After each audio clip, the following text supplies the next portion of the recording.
Hello friends, welcome to life experience education. आज हम history का यानी कि इतिहास का क्लास नंबर 18 आपके साथ देखने वाले हैं। इसमें हम मगध साम्राज्य के बारे में चर्चा आपसे कर रहे हैं। यहाँ पर हम मौर्य साम्राज्य तक आपसे चर्चा कर चुके हैं। इसमें हमने देखा है कहाँ तक जो अशोक हैं, द ग्रेट अशोका हैं, उनकी मृत्यु हो जाती है कब?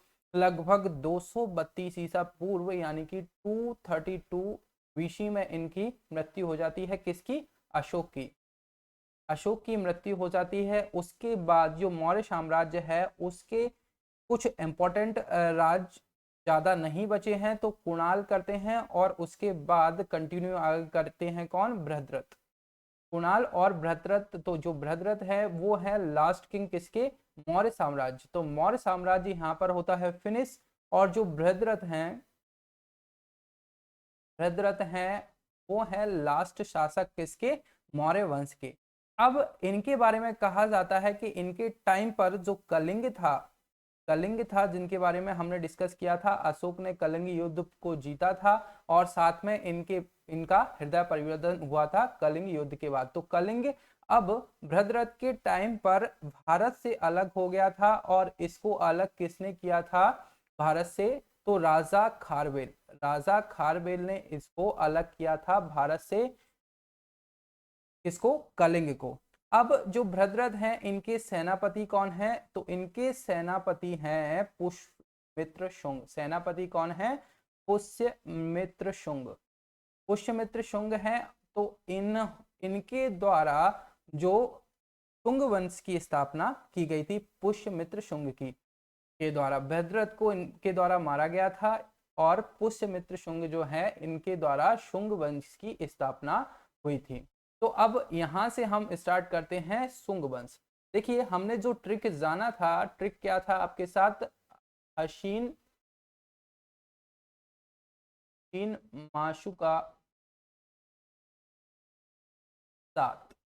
तो इसके तहत हम चल रहे हैं। हाथ से हरियंक वंश डिस्कस कर चुके हैं, शिशुनाग वंश, फिर आया था हमारा नंद वंश, और ये रहा हमारा मौर्य वंश। मौर्य वंश उसके बाद है शुंग वंश। तो यहां से हम देखेंगे अब शुंग वंश। शुंग वंश जिसकी स्थापना किसने की है? पुष्यमित्र शुंग ने की है। तो इसके फाउंडर कौन है? पुष्यमित्र शुंग। कौन है?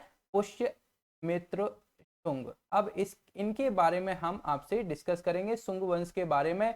इनके संस्थापक कौन है? फाउंडर कौन है? पुष्यमित्र शुंग इसके संस्थापक हैं। तो यहाँ पर जो राजधानी हुआ करती थी वो क्या थी?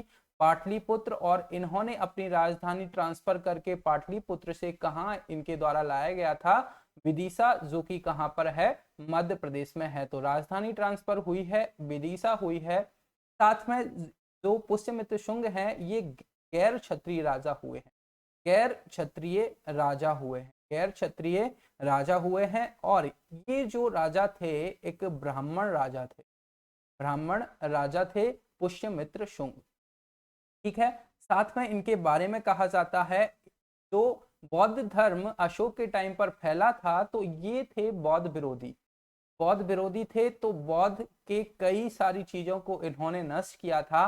पर इसके साथ ही एक चीज है जिनके बारे में कहा जाता है, जो कुछ स्तूप हैं, जैसे कि सांची का स्तूप है। सांची स्तूप है जो मध्य प्रदेश में है। कहां पर है? मध्य प्रदेश में है सांची स्तूप। यहाँ पर इन्होंने कुछ डेकोरेट कराया था, यानी कि जो सांची के स्तूप है उसमें तांबे की जो खिड़कियां लगी हैं वो किसके द्वारा बनवाई गई थी? ये बनवाई गई थी पुष्यमित्र शुंग के द्वारा।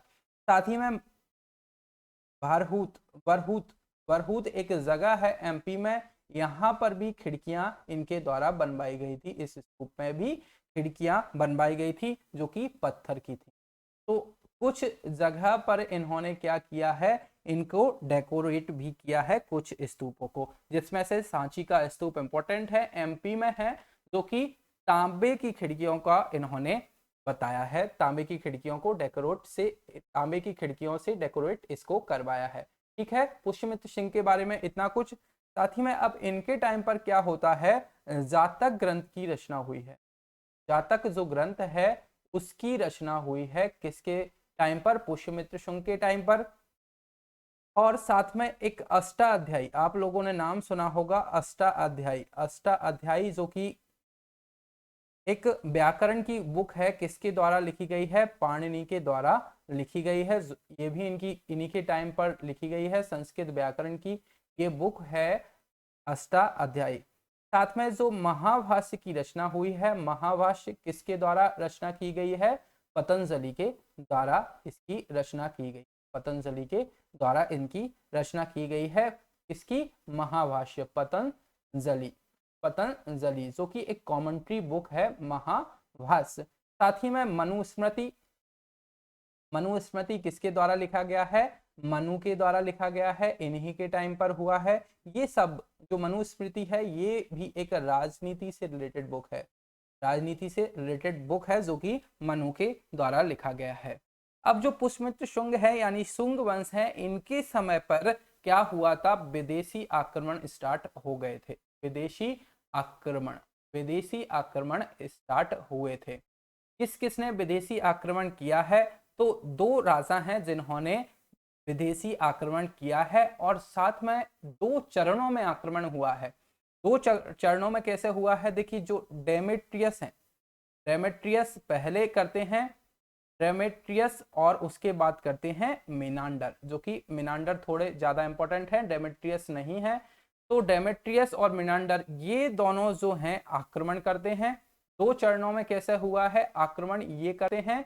और एक चरण जो है इसमें जो आगे होगा, जो आगे के जो यवन से आएंगे, यानी कि जो बाहर से विदेशी आक्रमण होंगे, ये तो आक्रमण हो गए, अटैक किए थे, जीतने के हिसाब से आए थे, पर कुछ लोग एक और इनके बाद जो आया है वो शिक्षा के हिसाब से यहाँ पर आए हैं।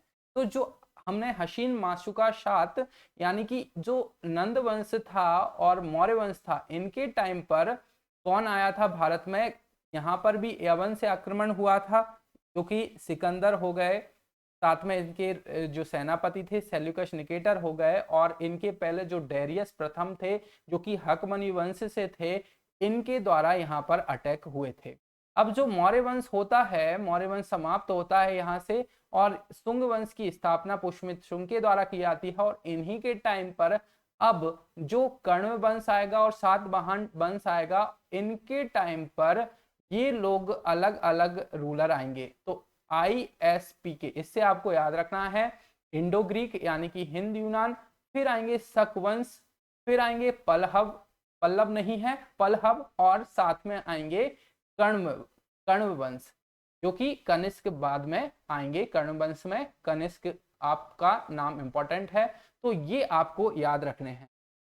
तो यहां से आप देखिए जो विदेशी आक्रमण हुए हैं उसमें डेमेट्रियस हैं और मिनांडर हैं, डेमेट्रियस और मिनांडर। अब ये पुष्यमित्र शुंग के टाइम पर हुए हैं।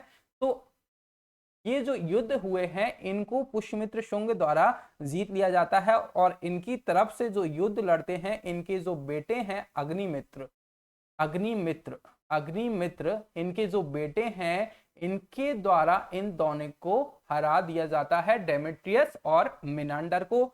ये जो विदेशी आक्रमण होते थे तो ये किस रीजन से होते थे? हिंदू कुश रीजन, जो कि अफगानिस्तान और इंडिया का जो रीजन है, बॉर्डर है, वहां से आक्रमण होते थे। और उस जगह पर ये लोग जो थे मिनांडर और डेमेट्रियस, उनको किसने हराया था? अग्निमित्र, जो कि किसके बेटे थे?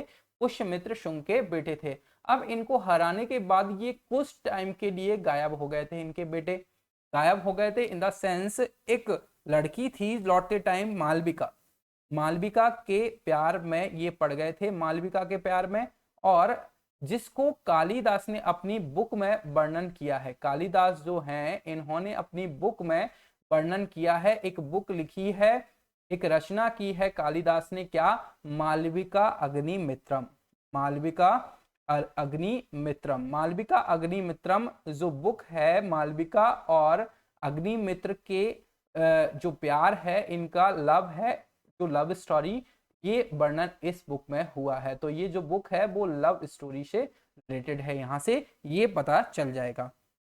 अब जो हार के यहां से जा रहे थे मिनांडर, किसने हराया था? अग्निमित्र ने इनको हराया था।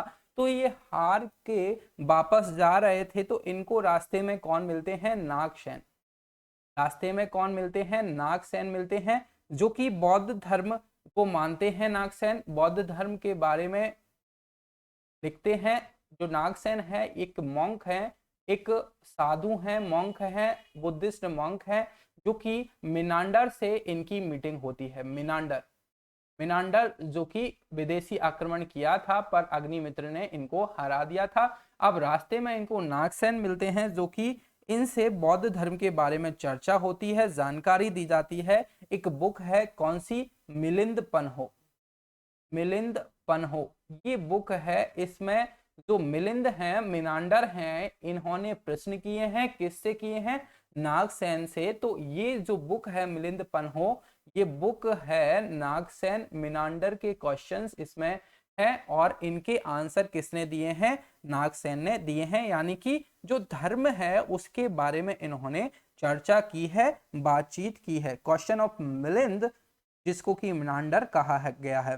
This book is first evidence and example of conversion of religion by a foreign king. यानी कि इनसे पता चलता है, ये बुक जो है एविडेंस है, एक सबूत है, जिससे कि पता चलता है कि जो फॉरेन किंग हैं, जो विदेशी राजा हैं, ये भी रिलीजन के बारे में, धर्म के बारे में कन्वर्सेशन करते थे। तो इतना कुछ क्लियर है यहाँ से। अब यहाँ पर हमने बोला था जो इनका बेटा था पुष्यमित्र शुंग का, कौन था? अग्निमित्र। ये इसका बेटा था पुष्यमित्र शुंग का, अग्निमित्र। तो ये हमने बोला है प्यार में पड़ जाता है किसके? मालविका के। तो अब इनको एक आशा थी कि बेटा तो सुधर जाएगा। तो ये जो पुष्यमित्र शुंग जो है, पुष्यमित्र शुंग जो है, इनके लिए क्या कराते हैं? अश्वमेध यज्ञ कराते हैं। कौन कराते हैं? अश्वमेध यज्ञ। कौन कराते हैं? पुष्यमित्र शुंग अश्वमेध यज्ञ कराते हैं। तो कितने अश्वमेध यज्ञ कराते हैं? तो ये कराते हैं, नंबर है 2 अश्वमेध यज्ञ इनके द्वारा कराया है। अश्वमेध यज्ञ हमने चर्चा की थी। इसमें क्या होता है? घोड़ा को छोड़ दिया जाता है और पीछे से सेना चलती है। जो घोड़े को रोकेगा उसको सेना के साथ युद्ध करना होता रहता है। यदि वो युद्ध नहीं करते हैं तो वो उन राजा के अधीन वो आ जाते हैं। अब इसमें पृष्ठ कौन है? पृष्ठ यानी कि जिनको हम बोलते हैं पुजारी, पृष्ठ पुजारी। तो अश्वमेध यज्ञ को कराएंगे वो कौन है? पृष्ठ होंगे। और किसके द्वारा ये कराया गया था? तो ये कराए गए थे पतंजलि के द्वारा। पतंजलि जो कि पुजारी थे, इनके द्वारा 2 अश्वमेध यज्ञ कराए गए थे। पृष्ठ थे पतंजलि, इनके द्वारा 2 बुक लिखी गई हैं। हमने बोला है एक तो पतंजलि के द्वारा योगा सूत्र एक बुक है योग सूत्र, और सेकंड बुक अभी हमने बात की है महाभाष्य। ये 2 बुक इनके द्वारा लिखी गई हैं पतंजलि के द्वारा, जो कि जिसको कि इंग्लिश का एक ग्रेट कमेंट्री बुक भी कहा जाता है। और अष्टाध्यायी जो किसने लिखी है? पाणिनि ने लिखी है, जो कि एक संस्कृत ग्रामर की बुक है। तो यहां से ये चीजें ठीक है, इतना कुछ क्लियर है। अब जो पुष्यमित्र शुंग हैं, ये अपने आप को द्वितीय अशोक इनको कहा जाता था, समझते थे अपने आप को द्वितीय अशोक। और साथ में उस टाइम पर क्या हुआ था? देखिए, जो कलिंग था, उस टाइम पर जो कलिंग था, भद्ररथ जो थे, लास्ट मौर्य के रूलर थे भद्ररथ। इन्होंने अपने आप से क्या कर लिया था? कलिंग को अलग कर लिया था। जैसे कि ये है कलिंग, ये क्या है? कलिंग है। और ये यहाँ पर कहाँ से? मध्य प्रदेश में विदिशा ये जगह है। तो यहाँ से ये रूल कर रहे थे। साथ में इन्होंने विदेशी आक्रमण को रोका था। तो इनको एक ओवर कॉन्फिडेंस हो गया था, किसको? पुष्यमित्र शुंग को, कि मैं आसानी से कलिंग को जीत लूंगा और फिर से भारत में मिला लूंगा। पर कलिंग जो है ये अशोक से पहले ही हार चुके थे, उसके बाद राजा खारवेल के नेतृत्व में कलिंग भारत से अलग हुआ था और अशोक से हारे थे। तो उनको सब जो हथियार थे उनको पता था।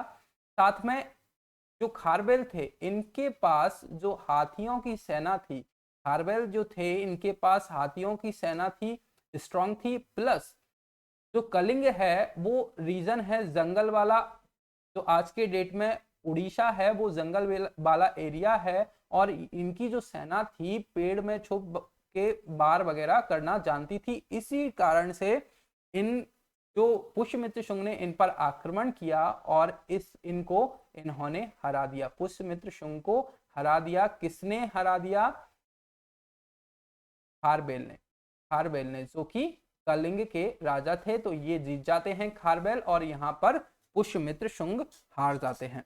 ठीक है, अब जो हमने बोला था विदेशी आक्रमण 2 चरणों में हुआ था, जो कि कौन कौन से थे?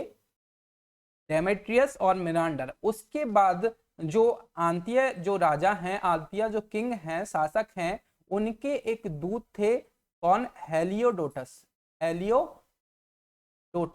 ये दूत हैं। ये किसके लिए आए थे इंडिया में? ये शिक्षा ग्रहण करने के लिए आए थे। जो बौद्ध धर्म था उसकी शिक्षा लेने के लिए आए थे बौद्ध धर्म की शिक्षा।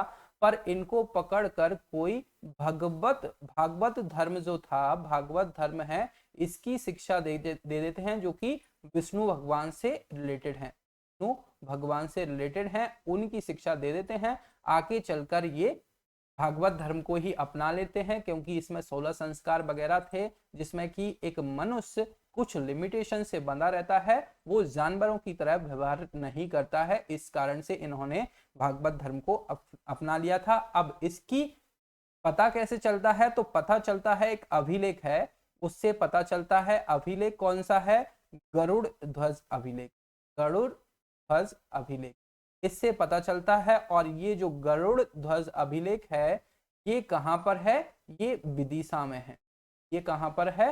विदिशा में है, सांची के पास है। भागवत धर्म की जानकारी यहां से मिलती है। अब इनके जो लास्ट शासक हुए हैं, लास्ट शासक कौन है? देवहूति इनके लास्ट शासक हैं शुंग वंश के। और जो इनके सेनापति थे, सेनापति कौन होंगे? सेनापति थे कौन? वासुदेव सेनापति थे। तो इनके द्वारा फिर कर्ण वंश की स्थापना की जाती है। कर्ण वंश जो कि 6वां वंश होगा मगध साम्राज्य का। कर्ण वंश की स्थापना की जाती है। इसमें भी कोई ज्यादा इंपॉर्टेंट राजा नहीं हुए हैं। फिर इसके बाद हम आपसे आगे डिस्कस करेंगे सातवाहन वंश की। सातवाहन जो कि मगध साम्राज्य का लास्ट वंश रहेगा। उसके बाद जो विदेशी आक्रमण हुए हैं उनके बारे में भी चर्चा करेंगे। इंडो ग्रीक, हिंद यूनान तक शासक, पल्लव वंश और कनिष्क, यानी कि जो कण्व वंश है, इसके बारे में भी हम चर्चा आपसे करेंगे। यानी कि जो इंडो ग्रीक हो गया, हिंद यूनान हो गया, शक हो गया, पल्लव हो गया, और ये कौन सा हो गया? कुषाण, जिसमें कि आगे चलकर कौन आएंगे? कनिष्क आएंगे कुषाण वंश में। और कुषाण के बाद गुप्त साम्राज्य स्टार्ट यहां से हम कर देंगे। तो आज का लेक्चर हम यहीं पर फिनिश करते हैं। वीडियो आपको पसंद आए तो लाइक और शेयर करना आप ना भूलें अपने फ्रेंड्स के साथ में आप लाइफ एक्सपीरियंस एजुकेशन चैनल के साथ जुड़ने के लिए चैनल को सब्सक्राइब भी कीजिए। Thank you.